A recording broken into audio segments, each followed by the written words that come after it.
This is the Bluejay Bantamp from Joyo. It's a 20-watt mini tube amp that is very affordable and perfect for beginners, intermediates, and those looking to enter into the tube amp market. In this video, I'm going to demo and show you all of the tones that this thing offers, all the additional features it has, as well as my honest thoughts and opinions. Now, Joyo did send me this amp because they like how I do my gear style demo videos, but just like every other gear demo I do, you will still be getting my completely honest opinions. It's also very rare I'll do a demo of something that I don't like. So if you enjoy watching cool gear reviews and demos, then consider hitting that subscribe button down below. Let's now jump right into the sound examples using a few different guitars.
For these tone examples, I'm playing out of my sort of Frankenstein speaker cabinet. It's an Ampeg body with a 16 ohm, 75 watt Celestion speaker. My amp guy put it together for me because I needed an additional speaker cabinet for my rehearsal space, and it costed around $100. I actually started doing this demo through my Victory cab, but I realized that's probably not the best way to compare this amp since most people who buy this will be using it out of a cheaper speaker. But if you do have a really nice cab, it'll obviously sound a little bit better. The impedance of this amp is 8 ohms, and I unfortunately only have two 16 ohm speaker cabinets, so I'm not getting the full power that this amp can actually produce. But for this demo, it's not that big of a deal. It's more so a volume issue than it is a tone issue. If you don't understand impedance and ohms and things like that, it is kind of confusing. I'll link a video that I found helpful down in the description below. But from my understanding of it, let's say you have a 4 ohms, 8 ohms, and 16 ohm speaker cabinet. If your amp has an impedance of 16 ohms, you cannot use it on 4 or 8, you have to use it on a 16. So for the Bluejay, it's 8 ohms, so you can use it either on an 8 ohm speaker cabinet or a 16. You cannot use it on anything less than 8. Now, the really cool thing about this tube amp is that you don't even need a speaker cabinet to use it because it has a headphone jack on the back. It's perfect if you want to play late at night or you have to be quiet when you play. Now, I will be honest and say that the tones you get out of it using the headphones won't be exactly the same as if you were to use a speaker cab. It just definitely sounds much better when it's pushing air in a room. It's not the biggest deal, especially if you're getting this amp mainly for practicing, because if that's the reason you want it, then it's exactly what you need. Now, an additional bonus is that it's Bluetooth. You can hook up your phone, play your favorite backing tracks, play to your favorite songs, etc. It's something that I don't really use that often, but it's definitely convenient when needed. Now, on the front of the amp, we have our very basic setup. We have a gain, tone, and a volume knob. We also have a little switch that goes from normal to bright,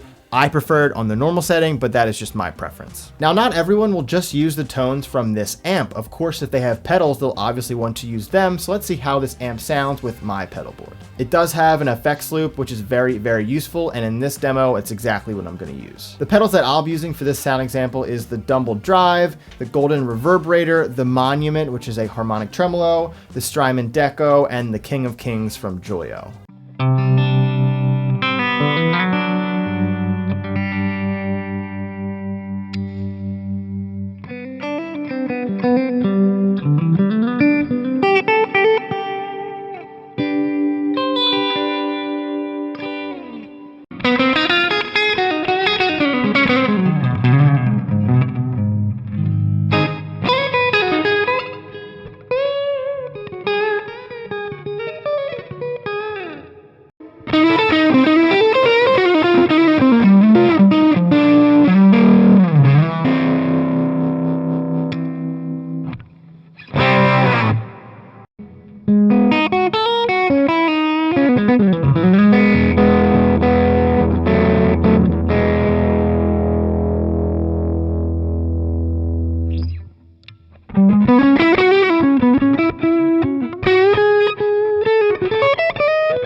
Overall, I think this amp's pretty cool. It's a perfect little practice amp, and if you also need it for like a jam session and you have a speaker cabinet, it can also handle that too. Now, if you're looking for a serious sounding tube amp, this may not be for you, but you have to understand that if that's something you want, you'll be spending a hell of a lot more money than what this mini tube amp costs. This mini tube amp to me is more so for beginners to intermediates, and it's also for advanced players who are just looking for a little practice amp to use. And for 150 bucks, it gets the job done and more. You will get some of that tube-like sound as well as those other features I discussed earlier. This is something that I wish was around when I first started playing guitar, especially because it's very affordable. You can get your hands on a tube amp without breaking the bank. It's perfect if you want to practice quietly and not disturb your parents, your neighbors, your roommates, whatever. And it's just super easy to move around because it's relatively pretty small and compact. I hope you enjoyed this demo review of the Bluejay Bantamp from Joyo. I will be doing another review of the Tweedy Bantamp in coming weeks, and then after that, I'll be doing a head-to-head comparison of the two. So if you want to see that, make sure to hit that subscribe button down below. Thanks for watching. I'll see you in the next one, and don't forget to keep on playing.